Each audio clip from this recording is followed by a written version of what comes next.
वचन ऐसा लिखा गया है, आज का दिन यहोवा ने बनाया है। आज वो दिन है, भजन 118 के 24 में ऐसा लिखा है, आज वो दिन है जो किसने बनाया है? यहोवा ने बनाया है, और हम इसमें क्या हो? मग्न और आनंदित हो। आपसे कहना चाहते हैं, परमेश्वर के द्वारा बनाया गया एक साल नहीं, परमेश्वर के लोग आपसे कहना चाहते हैं, परमेश्वर की ओर से हम में से प्रत्येक के लिए एक साल नहीं, एक महीना नहीं, एक दिन, हर दिन प्यारे परमेश्वर वो प्रभु की ओर से आनंद का दिन है। हालेलुया। हमारे लिए मगन होने का दिन है। हमारे जीवन के अंदर हर बार हमारे जीवन के लिए परमेश्वर चाहता है हम क्या रहे? मगन रहे, आनंदित रहे। केवल एक दिन नहीं, केवल एक महीने नहीं, लेकिन परमेश्वर चाहता हर दिन, हर क्षण। आपसे कहना, आज आपकी परिस्थिति कैसी भी हो, परमेश्वर की योजना आपके जीवन के लिए है कि आप क्या रहे? मगन और आनंदित रहे, क्योंकि आज वह दिन है। और आपसे कहना चाहते हैं, प्रभु के वचन में और संसार में कल कभी नहीं आता है। इसलिए दुकानदार हमारे बिजनेसमैन होते हैं, वो वहां पर बहुत अच्छी लाइन लिखते हैं। क्या लिखते हैं? आज नगद कल उधार। तो कई लोग पढ़ते, बोला कल आएंगे, और कल जाते तो क्या बोलता है? ये तो आज है। और हमारा परमेश्वर उन व्यापारियों से भी जबरदस्त सुपर कह सकते हैं, व्यापारी को व्यापारी बुद्धि से भरा व्यक्ति है, वो कहता है आज वो दिन है जो आनंद का। इसका मतलब आज 1 जून किसका दिन है? आपके मेरे लिए मगन और आनंदित होने का दिन है। हर दिन जब आप अपनी आंख को खोलते हैं, आप कहें आज वो दिन है जो प्रभु ने बनाया है, और आज के दिन मेरे जीवन के लिए क्या है? मुझे क्या होना है? मग्न होना है और आनंदित होना है। आपसे कहें, हमारा परमेश्वर हमारे जीवन के लिए ये योजना तैयार करता, उसका प्लान ये है।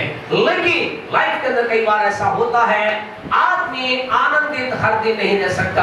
आज हम आपसे थोड़े समय के लिए बात करेंगे, कैसे हम सदा सर्वदा आनंद में बने रह सकते हैं, हम मगन रह सकते हैं। हम हर घड़ी आनंद और मगन का मतलब हम परमेश्वर के वचन से करते हैं। तो आनंद और मगन होने का मतलब केवल ये नहीं कि हम नाचे कूदे या कोई खुशी का अवसर हो। जब परमेश्वर कहता है कि प्रभु में आनंदित रहो, इसका मतलब प्यारे परमेश्वर, इसका मतलब ये है, जब हम प्रभु में आनंदित होना सीखते हैं, इसका मतलब जानते क्या है? इसका मतलब ये है, मेरे जीवन की बाहर की परिस्थिति क्या हो रही है, इट डजंट मैटर।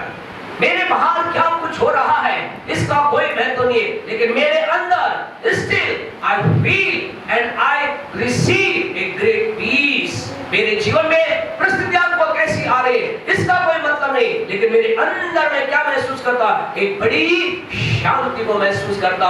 इसे प्रभु का आनंद कहा जाता है। आपसे कहना, परमेश्वर आपको इस परिस्थिति में हर दिन रखना चाहता है। परमेश्वर चाहता है कि आप जीवन में कभी भी विचलित ना हो, परेशान ना हो, बोझिल ना हो, बड़े विचलित ना हो जाए। क्यों? क्योंकि परमेश्वर ने हमें किसके लिए बनाया है?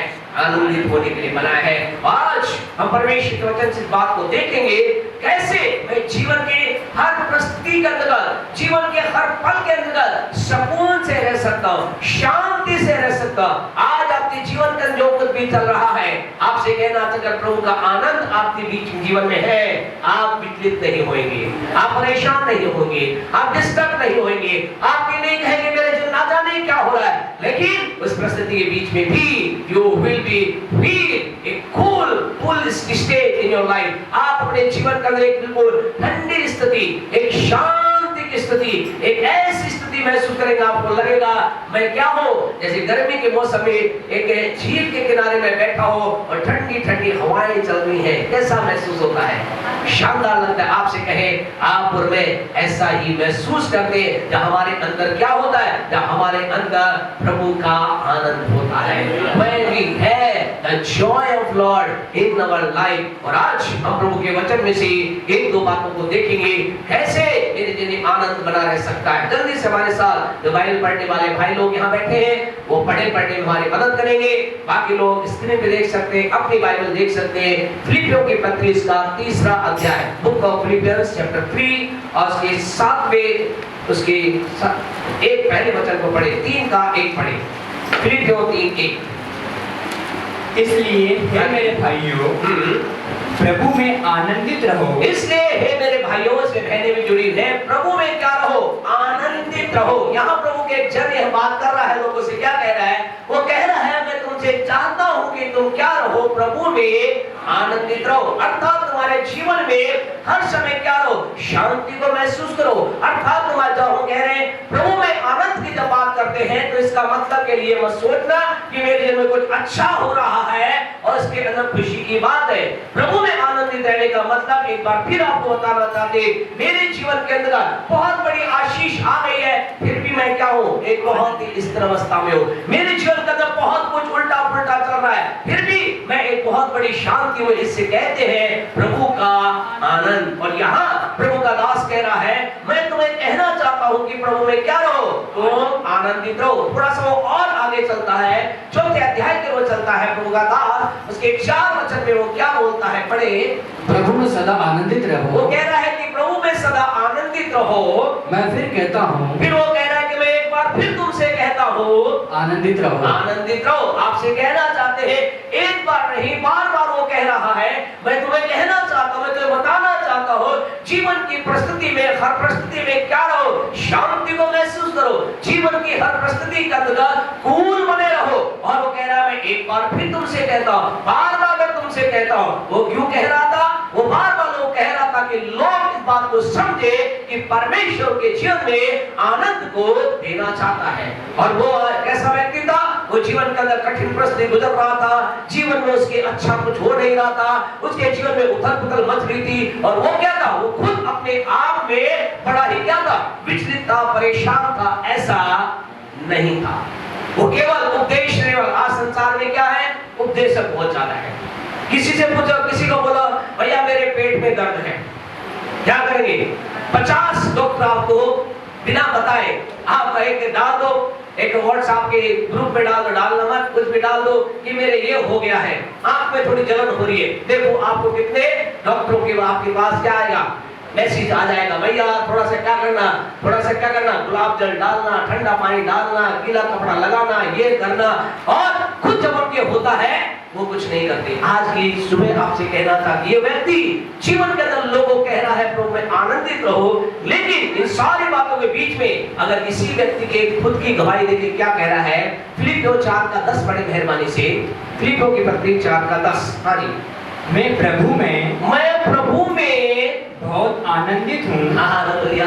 ये क्या क्यों उपदेश दे रहा लोगों को, ये क्यों कह रहा है ऐसी बात कि देखो मैं तुम्हें कह रहा हूँ प्रभु में आनंदित रहो, मैं फिर कहता हूँ प्रभु में सदा आनंदित रहो। क्यों कह रहा बार बार आनंदित रहो, ये कहता है मैं प्रभु में बहुत ही आनंदित हूँ। प्यारे परमेश्वर व्यक्ति कह रहा है, जिसके आगे के वचनों को पढ़ोगे तो आपको पता चले, कह रहा मैं ऐसा नहीं, आनंदित होने का मतलब ये नहीं कि मेरे जीवन में सब कुछ अच्छा चल रहा है या अच्छा है। ये कहता मैं कमी से होकर गुजरा, घटी से होकर गुजरा, मेरे जीवन में कमी आई, मेरे जीवन में परेशानी आई, लेकिन फिर भी मैं क्या हूँ, मैं प्रभु में बहुत ही आनंदित हूँ। आज की सुबह आपसे कहना चाहते खुदा के लोगों, परमेश्वर आपके जीवन में बताना चाहता है, ये चाहता है कि आप अपने you have to prepare yourself, आप अपने आप को एक ऐसे स्थान के लिए तैयार करें जिसमें क्या हो सके, प्रभु में सदा आनंद रह सके, प्रभु के आनंद के अंदर आप बने रहे। परमेश्वर ऐसा आपके और मेरे जीवन के लिए चाहता है। अब आपको मुझे करना क्या होगा, आप कहिए बस इसके लिए हमें करना क्या होगा। नंबर 1, पहली बात जो मुझे आपको करना होगा, फर्स्ट थिंग, पहली बात, मेरे आपके लिए प्रभु का आनंद बना रहे, मुझे आपको वी हैव टू बिलीव, मुझे आपको भरोसा करना होगा परमेश्वर के वचन पर। मुझे आपको भरोसा करना होगा परमेश्वर के वचन पर। जो कुछ परमेश्वर ने कहा है वो मेरे लाइफ के अंदर होगा। आज आपसे कहें, आप जीवन में आनंदित रहना चाहते हैं? yes. आप नहीं चाहते कोई चीज आपको परेशान करे, आप नहीं चाहते कि आपकी लाइफ के अंदर उथल पुथल मचे और उथल पुथल आपको परेशान कर दे। अगर आप ऐसा देखना चाहते, आपसे कहना चाहते हैं, अपने भरोसे को परमेश्वर की बात पर लेकर के आइए, परमेश्वर के वचन पर भरोसा कीजिए। परमेश्वर ने जो कुछ कहा है उसके ऊपर आपको क्या करना है, आपको भरोसा करना है। कई बार जीवन के अंदर ऐसा नहीं होता। एक वचन के साथ हम आगे बढ़ेंगे। व्यवस्था विवरण की पुस्तक उसका 28 चैप्टर मेहरबानी से निकाले, बुक ऑफ ड्यूटेरोनॉमी चैप्टर 28 मेहरबानी से निकाले। वहां पर परमेश्वर अपने लोगों से कुछ बात कर रहा है, वहां पर परमेश्वर अपने लोगों से कुछ बात कर रहा है। और यहाँ परमेश्वर जानते क्या कह रहा है? प्रभु का वचन आप कहेंगे प्रभु का वचन क्या कहता है, मैं क्या भरोसा करूं? आज प्रभु का वचन ना कि उन लोगों से लेकिन आपसे और मुझसे भी कह रहा है। क्या कहता है? 28 का 7 पढ़े क्या कहता है? 7। हाँ जी। इसलिए यहोवा ऐसा ऐसा करेगा कि हाँ जी। तेरे पुत्र जो तुझ पर चढ़ाई करेंगे,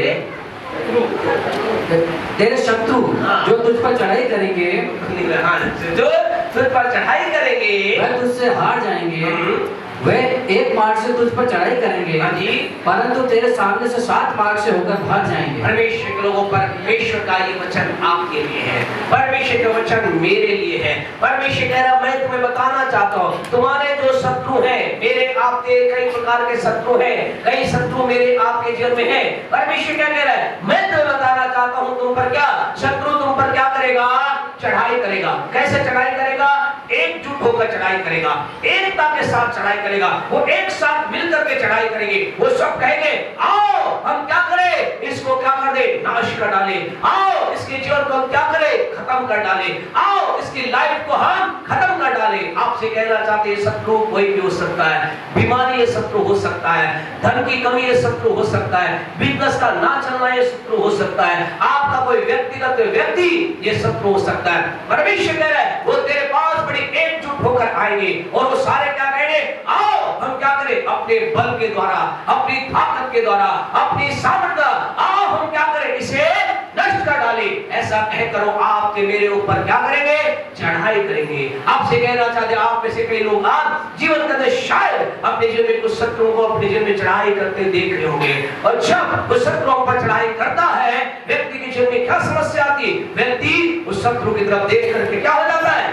घबरा जाता है, डर जाता है। बोले ये तो क्या है? बहुत ताकतवर है। ये कैसे आ रहे हैं? एकता में आ रहे हैं। ये कैसे आ रहे हैं? बड़ी सामर्थ के साथ मुझ पर चढ़ाई कर आ रहे हैं। एक नहीं, मैं डॉक्टर के पास गया, उसने 10 बीमारियां मुझे बता दी। मैं जब संसार में आगे बढ़ा, पैसे की कमी के साथ साथ सारी कमियां मेरे जीवन के अंदर आ गई। मैं अब केवल पैसे की नहीं, बहुत सी कमियों से होकर गुजर रहा हूं। कई बार मेरे आपके जीवन में ऐसा होता है, लेकिन आपसे कहना चाहते हैं परमेश्वर का वचन यहाँ क्या कह रहा है? परमेश्वर कहता है वो शत्रु, वो समस्या हमारे जीवन के अंदर क्या होगी? क्या होगी? हमारे ऊपर हमला कर करके, हमारे जीवन के अंदर हमला करके हमें समाप्त करने की कोशिश वो क्या करेगी? करेगी। वो हमें समाप्त करने के लिए हमें लेकर के आएंगे और हमें ऐसा लगेगा सब कुछ क्या हो गया? क्या हो गया? अब सब कुछ खत्म होने वाला है। लेकिन आपसे कहना चाहते हैं खुदा के लोगों, आज मुझे आपको इस बात के लिए याद रखना है, शत्रु हमारा कितना ही बलशाली क्यों ना हो, वो हमारे ऊपर हमला करने का प्रयास जो करता है, एक बात याद रखना, इस शत्रु का हमला अभी हो रहा है, अभी कुछ आना बाकी है। जैसे पहले समय के अंदर, अभी का नहीं मालूम कैसा होता है, पहले समय के अंदर अभी तो हम फिल्म देखते नहीं है, कई कई लोग पैसा फिल्में देखते हो क्या? अभी तो फिल्में देखते नहीं है। पहले समय के अंदर ऐसा होता था, फिल्मों में क्या होता था? बोले वैसा हमें क्या पता, तो पहले भी नहीं देखते थे। पहले क्या होता था? हीरो होता था और हीरो को क्या करते थे? 4-5 लोग विलेन के जो गोल को बोलता था जाओ उसे मारो, और वो क्या करता?